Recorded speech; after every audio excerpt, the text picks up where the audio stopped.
Hello बच्चों, एक बार फिर स्वागत करती हूँ आपके अपने channel easy math with Sonam पे। मैं सोनम और आज शुरू करते हैं एक्सरसाइज 12.2 से क्वेश्चन नंबर 2। और क्वेश्चन नंबर 2 के मैं यहाँ पे फर्स्ट, सेकंड, थर्ड और फोर्थ पार्ट करूंगी। ठीक है, तो ध्यान से देखिए कैसे करते हैं। देखो, मैंने आपको इंट्रोडक्शन पार्ट में एक आइडेंटिटी बताई थी। कौन सी आइडेंटिटी थी वो? देखो, मैं एक बार दोबारा रिवाइज करा देती हूँ। आइडेंटिटी थी a square minus b square is equals to क्या होता है, a माइनस बी। एक बार माइनस में लेते हैं इसको और एक बार a प्लस बी, या फिर इसकी जगह आपको एक्स वाई भी मिल जाए तो भी कोई दिक्कत नहीं है। X square minus y square मिले तो भी आप इसको ऐसे ही करोगे, कंफ्यूज नहीं होना कि आपने a और b क्यों लिख दिया। ठीक है, तो एक बार x माइनस वाई और एक बार x प्लस वाई। ठीक है, तो ये ध्यान रखना है। क्या देखना है कि दोनों दो टर्म होनी चाहिए और दोनों का स्क्वायर होना चाहिए। जैसे ए स्क्वायर है माइनस बी स्क्वायर है, तो एक बार ए माइनस बी लिखोगे और एक बार ए प्लस बी लिखोगे, इसका आंसर। ठीक है, अब देखते हैं। जैसे ये फर्स्ट पार्ट है, पहले इसको ए स्क्वायर माइनस बी स्क्वायर की फॉर्म में लिखना है। देखो यहाँ पे पी स्क्वायर तो है बट 4 का स्क्वायर नहीं है, तो इसको भी स्क्वायर में लिखना है आपको। इसको आप क्या लिख सकते हैं, इसके फैक्टर क्या क्या होता है, 2 इंटू 2, तो आप इसको 4 को 2 का स्क्वायर लिख सकते हो। तो 2 पी का होल स्क्वायर लिख सकते हो उसको। देखो ओपन करके देखो, 2 का स्क्वायर 4, पी का स्क्वायर पी स्क्वायर। ठीक है, अब ऐसे ही 9 किसका स्क्वायर होता है, 3 का, तो 3 क्यू का होल स्क्वायर लिख सकते हो उसको। 3 का स्क्वायर 9 और क्यू का स्क्वायर क्यू स्क्वायर। ठीक है, अब आपके पास आ गया ए स्क्वायर माइनस बी स्क्वायर। अब क्या लिखते थे, एक बार माइनस में लिख देंगे दोनों को और एक बार प्लस में। एक बार लिखेंगे 2p माइनस 3q, एक बार लिखेंगे 2p प्लस 3q। तो क्या लिखेंगे इसको, कौन सी आइडेंटिटी लगाई आपने, ए स्क्वायर माइनस बी स्क्वायर बन गया। तो क्या होता था, एक बार a माइनस बी होता था और एक बार a प्लस बी होता था। तो क्या लिखोगे, एक बार लिखोगे 2p माइनस 3q और एक बार लिखोगे 2p प्लस 3q। ठीक है, तो यही आपका क्या हो जाएगा, आंसर हो जाएगा। गलती से ब्लैक पेन से ही लिख दिया था। ठीक है, अब देखो, अब इसको तो आप नहीं चेंज कर सकते। देखो 63 आपको पता है प्राइम नंबर है, किसी का स्क्वायर नहीं होता है। 112 प्राइम नंबर नहीं है, कंपोजिट है, बट ये भी किसी का होल स्क्वायर नहीं बनता। तो हम क्या करेंगे, ऐसी वैल्यूज में से कॉमन लेंगे जो दोनों में हो। देखो इसको आप क्या लिख सकते हो, 63 को फैक्टर करो 63 के। क्या क्या फैक्टर आएंगे, 3 से डिवाइड हो जाएगा, 3 2 जा 6, 3 1 जा 3, 3 7 जा 21, 7 1 जा। तो क्या क्या फैक्टर आए इसके, इसको तो लिख सकते हो आप स्क्वायर में और 7 बाहर लिख सकते हो। तो पहले इसको लिख लो 3 इंटू 3 इंटू 7 ए स्क्वायर माइनस, अब 112 के फैक्टर कर लो।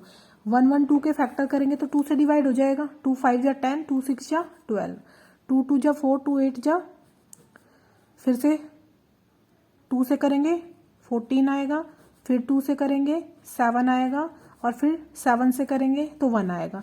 देखो आप इसको लिख सकते हो, इसको लिख सकते हो आप 4 इंटू 4 इंटू 7 बी स्क्वायर लिख सकते हो। अब देखो 7 इसमें भी है और 7 इसमें भी है, तो कॉमन आ जाएगा 7 बाहर।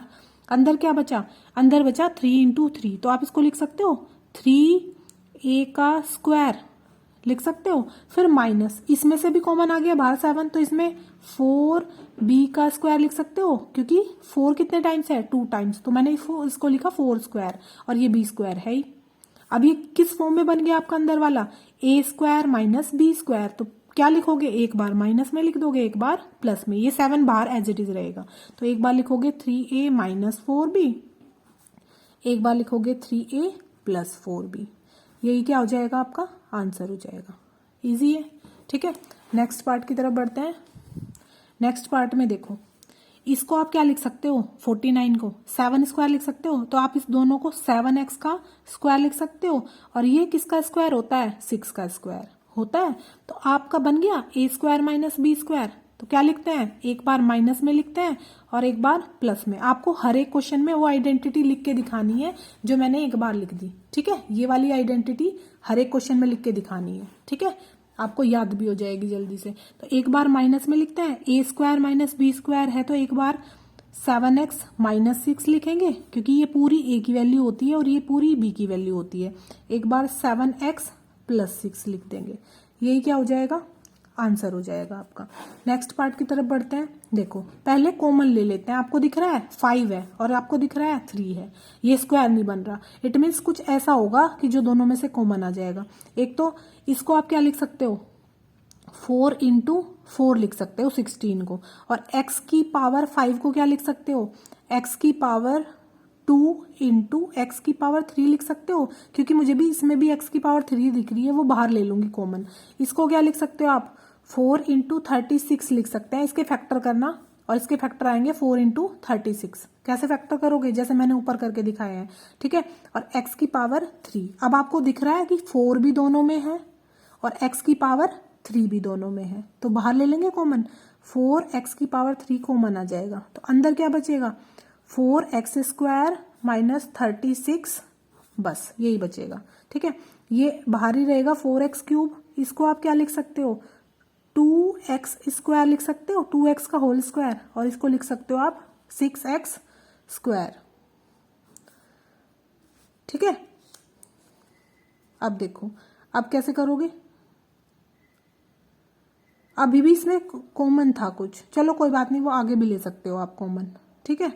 देखो या फिर आप इसको यहां से हटा के क्या क्या कॉमन है, इसको एक लाइन और बढ़ा लो, इसमें कोई दिक्कत नहीं है। देखो 4x क्यूब था आपके पास, क्या था, अब आप इसको क्या लिख सकते हो, 4x क्यूब 4x स्क्वायर लिख सकते हो, ये एज इट इज, और इसको लिख सकते हो 4 इंटू 9 लिख सकते हो इसको आप 36 को, ठीक है। अब देखो दोनों में से 4 और बाहर आ रहा है, तो 4 16 आ रहा है, 16x क्यूब, क्योंकि पहले से 4 था, एक और 4 आ गया। अब x स्क्वायर माइनस 9 बच गया, ठीक है। अब देखो 16x की पावर 3, अब इसको लिख सकते हो आप x स्क्वायर और इसको लिख सकते हो आप 3 का स्क्वायर। तो अब ये 16x क्यूब तो एज इट इज रहेगा, और ये क्या हो जाएगा, एक बार माइनस में और एक बार प्लस में। a की वैल्यू क्या है, x है, और b की वैल्यू 3 है, तो एक बार x माइनस 3 हो जाएगा और एक बार x प्लस 3 हो जाएगा। यही क्या हो जाएगा, आपका आंसर हो जाएगा, ठीक है। उम्मीद करती हूँ आपको वीडियो पसंद आ रहे होंगे। अगर कोई प्रॉब्लम है तो मुझे कमेंट सेक्शन में आके पूछ सकते हो। मिलती हूँ नेक्स्ट क्वेश्चन के साथ नेक्स्ट वीडियो में, तब तक के लिए बाय बाय, टेक केयर।